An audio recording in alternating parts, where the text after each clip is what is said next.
Takuya Oyasni.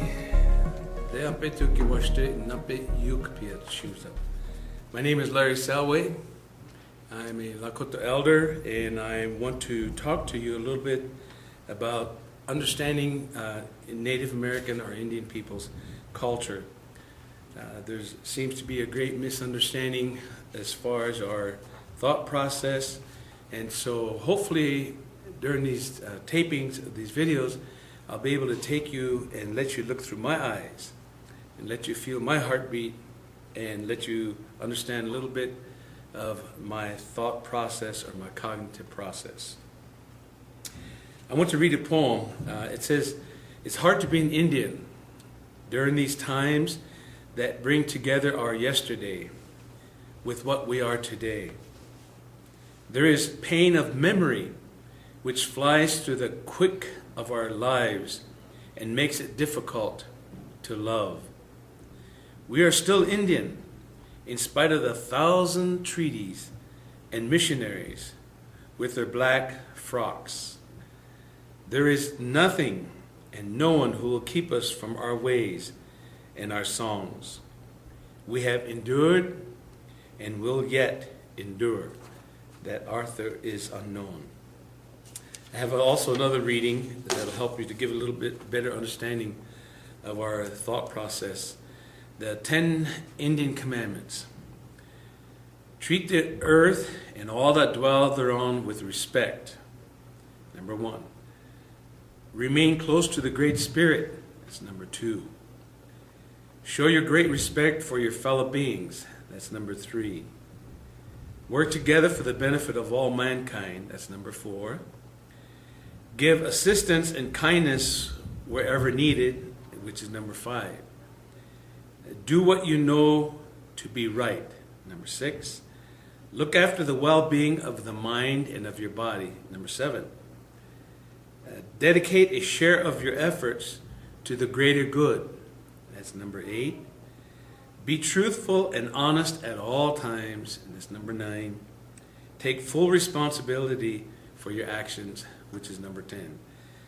These two little things I hope will give you a better understanding of working and experiencing what it's like in trying to understand the mind and the heart of Native people. One of the first things to be able to enhance our effectiveness in working with Native American people, we have to be willing to do 3 steps. Number 1, we must be willing to examine our own preconceived ideas and then opinions regarding Native people. There are over 500 federally recognized indigenous Native American tribes in the United States. And every tribe has their own language, culture, traditions, and customs. And so I wouldn't dare to try to categorize all of the Native people and say this is the way they all are. But to be willing to examine our own preconceived notions. We have an idea from television and from books and from history and what other people, so-called experts, tell us about Native people and their culture. But we have to be willing to examine our preconceived ideas and our opinions regarding Native people.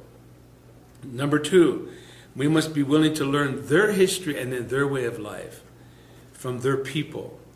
If they're Crow natives, you need to understand it and hear it from the Crow perspective. If they're Lakota, you need to hear it from the Lakota perspective.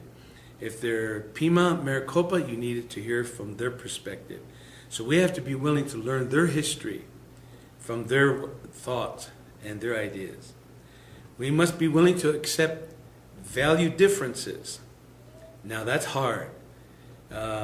Most of us are very ethnocentric, and we have a tendency to be patronizing and be paternalistic. So we've got to be willing to accept value differences and work within the context of cultural diversity.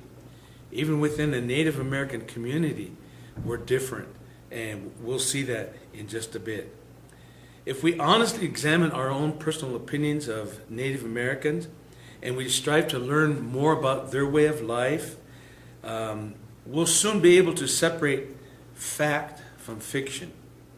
And in some cases, we may find that our own personal, strongly held beliefs are completely false. In seeking to better understand Indian people, it's important that we receive accurate information and be able to identify cultural differences between native people and non-native people. Equality is so important. It's coming to the realization that not all Indian people are alike. So remember that. Not all of us are alike. To emphasize this point, here in the United States alone, there's over 500 federally recognized tribes with different language, history, governments, religion, values, and beliefs. They're also very different when they're defined to a specific geographic location, as the Northeast, Southwest, Woodland, Athabascan, Northern Plains, Southern Plains, Puebloan, Desert, Coastal, and all of these different geographic locations. There are generational differences and differences in the level of cultural assimilation. So we'll discuss all of these in the next taping. Although there are obvious differences among Indian people, there are also some very distinct similarities. Some of the more common similar cultural values found among Native Americans are listed below, and we're going to check those out in just a minute. So we're going to compare the culture, the language, the cognitive processing, the emotional processing, and the reason why people act the way they do. Now, some of these is just human nature. So as we consider the differences in helping you and me to better understand the native population, we'll have some more good presentations to do and talk about these different things. So again, this is Larry Salway. We're doing the segment on understanding Native American people.